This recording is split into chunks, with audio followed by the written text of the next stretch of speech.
ಅಲ್ಲಿ ಸ್ಟಾರ್ಟ್ ಮಾಡಿ. ನಾನು 2013 ವಿಧಾನಸಭೆ ಚುನಾವಣೆಯಲ್ಲಿ ಇಂಡಿಪೆಂಡೆಂಟ್ ಕ್ಯಾಂಡಿಡೇಟ್ ಆಗಿ ML ಎಲೆಕ್ಷನ್ಗೆ ನಿಂತಿದೆ. ನನಗೆ ಸೋಷಿಯಲ್ ಸರ್ವಿಸ್ ಮಾಡಬೇಕಂತ ತುಂಬ ಆಸೆ ಇದೆ. ಈ ಕ್ಷಣದಲ್ಲಿ ಕೂಡ ಸೋಷಿಯಲ್ ಸರ್ವಿಸ್ ಮಾಡಬೇಕಂತ ತುಂಬ ಆಸೆ ಇದೆ. ಏನೋ ಒಂದು ಗೌರ್ಮೆಂಟ್ ಜಾಬ್ ತಗೊಂಡು ಒಂದಷ್ಟು ನನ್ನ ಲೈಫ್ ಲೀಡ್ ಮಾಡಬೇಕು ಅನ್ನೋದಕ್ಕಿಂತ ಹೆಚ್ಚಾಗಿ ಒಂದಷ್ಟೇನೋ ಸಮಾಜಕ್ಕೆ ಮಾಡಬೇಕು, ನನ್ನ ಕಡೆಯಿಂದ ಒಂದು ಏನೋ ಚೇಂಜಸ್ ಮಾಡಬೇಕು, ನನ್ನ ತಲೆಯಲ್ಲಿರೋ ಒಂದಷ್ಟು ಐಡಿಯಾನ ಎಸ್ಟಾಬ್ಲಿಷ್ ಮಾಡಬೇಕಂತ ತುಂಬ ಆಸೆ ಇದೆ. ಆ ಕಾರಣಕ್ಕೋಸ್ಕರ ಟೆಲಿಕಾಸ್ಟ್ ಒಂದು ಸಲ ನಾನು ML ಆಗಬೇಕು ಅಂತ ಮನಸ್ಸಿದೆ. ಹಂಗಾಗಿ 2013 ನನಗೆ ಇಂಡಿಪೆಂಡೆಂಟ್ ಯಾವುದೇ ಪಕ್ಷದಿಂದ ಬೇಡ, ನಾನೇ ಓನಾಗಿ ನಿಂತ್ಕೋಬೇಕು ML ಎಲೆಕ್ಷನ್ಗೆ ಅಂತ ಪ್ಲ್ಯಾನ್ ಬಂತು.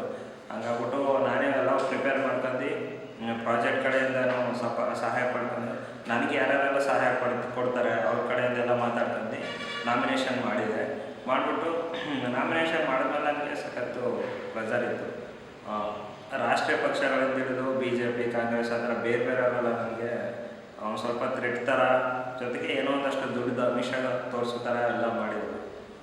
ನನಗೆ ನಂಬೋಕೆ ಆಶ್ಚರ್ಯ, ಒಂದು 10 ಲಕ್ಷವರೆಗೂ ಆಫರ್ ಬಂದಿತ್ತು. ರಿಪೀಟ್ ತಗೋ, ಒಟ್ಟಿಗೆ ಅಲ್ಲದಿದ್ರು ಸ್ಟಾರ್ಟಿಂಗ್ ನಿಮಗೆ ಒಂದು 2 ಲಕ್ಷ ಅಷ್ಟು ಕೊಡ್ತೀವಿ, ಆಮೇಲೆ ಕಂಟಿನ್ಯೂಸಾಗಿ ಕೊಡ್ತಾ ಹೋಗ್ತೀವಿ. ಅದರ್ವೈಸ್ ನಿಮಗೆ ಅದು ದುಡ್ಡು ಬೇಡ ಅಂದರೆ ಖಂಡಿತವಾಗಿ ಗೌರ್ಮೆಂಟ್ ಜಾಬ್ ಅಂತ ನಮ್ಮ ಕಡೆಯಿಂದ ಕೊಡಿಸ್ತೀವಿ ಅಂತ ಆಫರ್ ಬಂದಿತ್ತು. ಒಂದು ಪಾರ್ಟಿಯಿಂದಲ್ಲ, ಎಲ್ಲ ಪಾರ್ಟಿಯಿಂದ ಬಂದಿತ್ತು.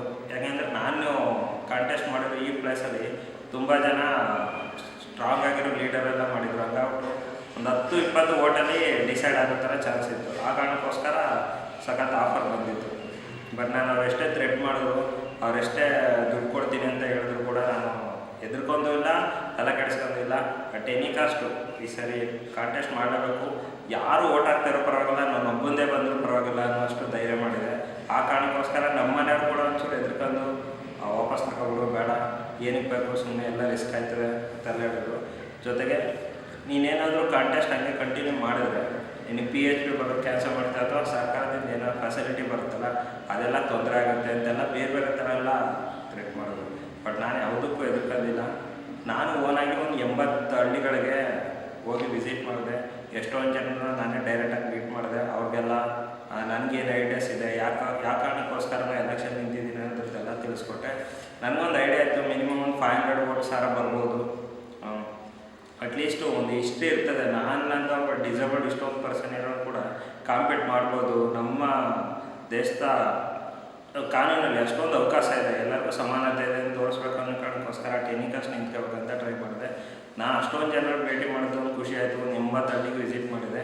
ನನಗೆ ಖುಷಿ ಆಯಿತು, 900 ವೋಟ್ ಬಂತು. ಆ ಕಾರಣಕ್ಕೋಸ್ಕರ ಎಲೆಕ್ಷನ್ ನಾಳೆ ಏನೋರು ಕೂಡ ಹೇಳಿದ್ರು, ನಮ್ಮ ಪರವಾಗಿ ಸಹಾಯ ಮಾಡು, ನಿಮ್ಗೊಂದಷ್ಟು ದುಡ್ಡು ಕೊಡ್ತೀನಿ ಅಂತೆಲ್ಲ ಹೇಳಿದ್ರು. ಆದರೂ ನಾನು ಒಪ್ಕೊಂಡಿಲ್ಲ, ಕಂಟಿನ್ಯೂ ಮಾಡಿದೆ. ನನಗೆ ಅದು ಸಖತ್ ಖುಷಿ ಇದೆ.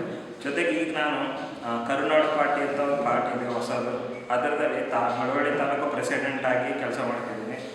ನನಗೆ ಹಂಗೆ ರಾಜಕೀಯದಲ್ಲಿ ಕಂಟಿನ್ಯೂ ಮಾಡಬೇಕು ಅಂತ ಆಸೆ ಇದೆ. MP ಎಲೆಕ್ಷನ್ಗೆ ನಿಲ್ಬೇಕಂತ ಪ್ಲ್ಯಾನ್ ಮಾಡಿದೆ. ಬಟ್ ನೆಕ್ಸ್ಟ್ ಮೂಮೆಂಟಲ್ಲಿ ಏನೋ ಪ್ರಾಬ್ಲಮ್ ಆಯಿತು ನನಗೆ, ಆ ಕಾರಣಕ್ಕೆ ಮಾಡಿಲ್ಲ. ನೆಕ್ಸ್ಟು ಕಂಟಿನ್ಯೂ ಮಾಡ್ತೀನಿ ಇದೇ ಫೀಲ್ಡಲ್ಲಿ. ಟೆಲಿಕಾಸ್ಟ್ ಮಳವಳ್ಳಿ ಕ್ಷೇತ್ರದಲ್ಲಿ ಬಳಸ್ತಾರೆ ML ಆಗೋದು ಅಂತ ಗ್ಯಾರಂಟಿ. ನಾನು ಅದಕ್ಕೆ ನಿರಂತರವಾಗಿ ಪ್ರಯತ್ನ ಅಂತೂ ಮಾಡ್ತೇನೆ.